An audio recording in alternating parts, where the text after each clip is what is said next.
Index attributes. I call them index attributes. They're actually specific aspects or qualities of indexes. To start with, we have what's called an ascending or a descending index. Well, ascending means it goes from 0 to 10, and descending means it goes from 10 to 0. So you can actually build an index that goes up alphabetically from a low value to a high value. So we're starting with capital O there and ending with capital W. And we can also build it in reverse, beginning with W and ending with O. What's the purpose of that? Well, if you want to find data in reverse order, which is quite possible and quite common, then you build it in reverse order. Otherwise, you build it in ascending order. The default structure of order for an index is actually in ascending order, meaning it's the most commonly used. And you can see here in these diagrams briefly how an index is structured. If you remember, a table has multiple columns and multiple chunks of data. Now, when we create an index, we go into the table and say, let's create an index on this category column. What does it do?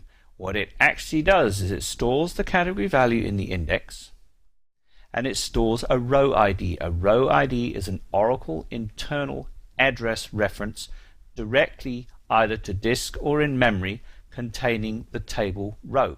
So it's very fast access.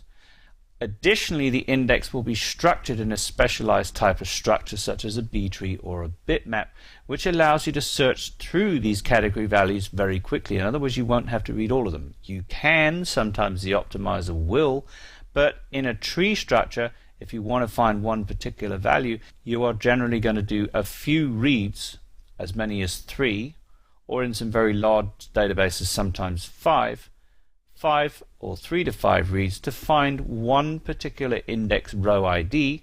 The row ID is then passed into the table, so you're only reading a single block in the table to find the data row on that row ID. So it's quick.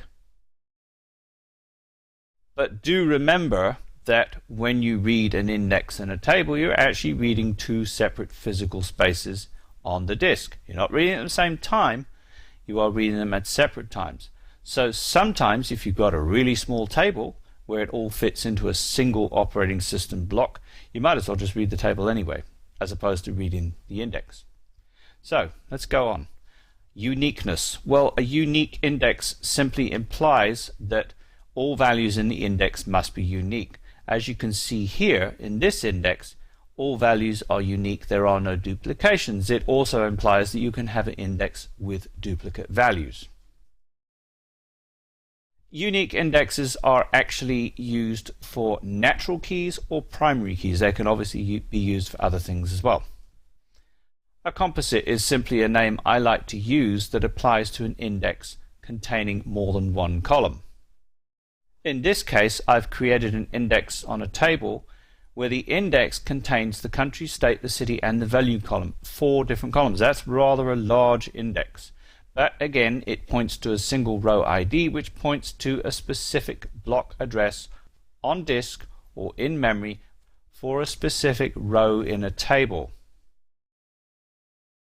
So what's next? Compression. Well, we can actually compress indexes. And if you look at this screen here where we had a composite, look at all the duplicates of the countries of USA, California, Modesto, towns in California, so on and so forth. Go to the next one. The compression has simply removed the duplications. Well, if you understood that a binary tree is an upside down tree structure, you can quite clearly see how it actually goes through that compression process simply by having a single USA entry and a single California entry, and then entries for each city, and then the leaf nodes are branched off of those various cities. Quite simple, really. One of the issues with compression, one of the potential problems, is that when you compress data, you have to decompress when you read it. So it adds a little bit more time to the reading process. But it can be very effective. Reverse key indexes. What does a reverse key do? Well, look at this. This first ID here is 23, and the first ID on here on the reverse key is 32. All it's doing is taking the values and it's reversing them. How does that help? If you've got lots of activity adding rows to this table here constantly, and it's using the same sequence number. 2324 is going to add a whole lot of rows, say millions all at once, all into the same set of blocks on the disk. It's going to get some serious I/O contention for the same area of the disk. If you split this up, it will allow the index entries to be placed in different blocks on the disk, allow you to basically do more insertion speed in parallel. Typically it's used in a rack environment where you've got very high insertion rates. A rack environment with a warehouse, for instance, doing a lot of ETL processing and adding rows individually into tables. Null values are special. They are not stored in a B-tree index because there's no way to reference them. They are, however, stored in bitmap indexes, but if you can imagine a column that says male, female, and it says MF, if it's never been added to, it'll have a null value. You could have a lot of rows that are referenced as nulls.